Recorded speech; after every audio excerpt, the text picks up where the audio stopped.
অপেক্ষা বড় মধুর। দিনভর অপেক্ষার পর হযরত শাহজালাল আন্তর্জাতিক বিমানবন্দর আলোকিত এক ঝাঁক তারার আলোয়। ওরা দুরন্ত, দুর্বার, অপ্রতিরোধ্য, এমন শত উপমা কম হবে অনূর্ধ্ব 20 সাফ জয়ী এই যুবাদের জন্য। 3 বার ব্যর্থতার পর চতুর্থবারের চেষ্টায় ইতিহাস গড়ে যুব সাফের প্রথম শিরোপা নিয়ে দেশে ফিরেছে ওরা, তাও আবার ভারত, নেপালের মতো প্রতিপক্ষকে বিধ্বস্ত করে।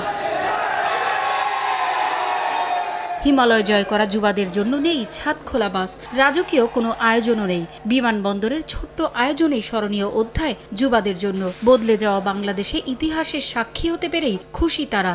ছাত্র আন্দোলনের শহীদ ও বন্যা দুর্গতদের একটু স্বস্তি দিতেই জয়ের তাগিদ কাজ করেছিল তাদের মাঝে। সবাই সবার বেস্টটা দিতে পারছে এবং তাদের যে অর্জনের পিছনে টিমের কিন্তু অবদান আছে। টিমমেটরা যদি সাপোর্ট না দিত তারা কিন্তু এই অর্জনটা না হতে পারতো। তো আমি মনে করি এই অর্জনটা ওদের পার্সোনাল ঠিক আছে, কিন্তু সবাই মিলে একসাথে অর্জন করতে পারছে। মাঠে যার খেলার কথাই ছিল না সেই গোলরক্ষক আসিফ নিয়মিত গোলরক্ষক শ্রাবণের ইনজুরিতে পাওয়া সুযোগটা কাজে লাগিয়ে করেছেন বাজিমাত। বাংলাদেশ দলে আসিফ হতে চান আর্জেন্টিনার এমি মার্তিনেজ।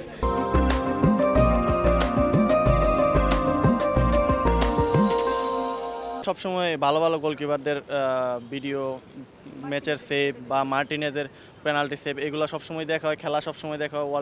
লাস্ট ওয়ার্ল্ড কাপ বা কোপা আমেরিকার খেলাও দেখছি, ওইগুলো দেখে অনুপ্রাণিত হয়েছে। আর লাস্ট ওই ট্রাইব্রেকারের সময় একটাই চিন্তা ছিল যে দেশের জন্য এনিহাউ উইন হতে হবে। আসলে সবার একটা ড্রিম থাকে যে ন্যাশনাল টিমে প্রতিনিধিত্ব করা, আমারও এই একটাই ড্রিম। একটা কঠিন সময়ে এই দলটার দায়িত্ব নিয়ে চ্যালেঞ্জ জয় করেছেন কোচ মারুফুল হক। 2022 সালে পল স্মলি যা পারেননি তাই করে দেখিয়েছেন মাস্টার মাইন্ড এই কোচ। দুইটা মিশন ছিল, একটা হলো সাফ টুর্নামেন্ট আর একটা হলো এশিয়ান কাপ অনূর্ধ্ব 20।